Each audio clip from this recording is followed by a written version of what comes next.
আমরা আজকে এখানে কেন একত্রিত হয়েছি? আমাদের মূল কারণটা কি? জনমত গড়ে তোলার জন্য আমরা ধারে ধারে বিভিন্ন জায়গায় যাচ্ছি। উদ্দেশ্যটা কি?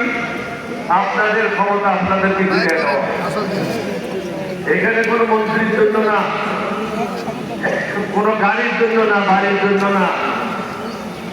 জনগণের ক্ষমতা জনগণকে ফিরিয়ে দিয়ে মানবতার বাংলাদেশ, সুশাসন বাংলাদেশ এবং শান্তি সুখের বাংলাদেশ, যেখানে ঠান্ডাবাজি থাকবে না,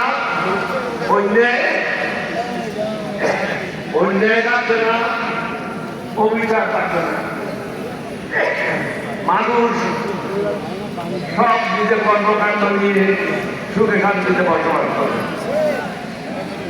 মাননীয় প্রধানমন্ত্রীকে বলবো, আপনিও এই রংপুরে বলে গিয়েছিলেন, জনগণকে আবেদন করেছিলেন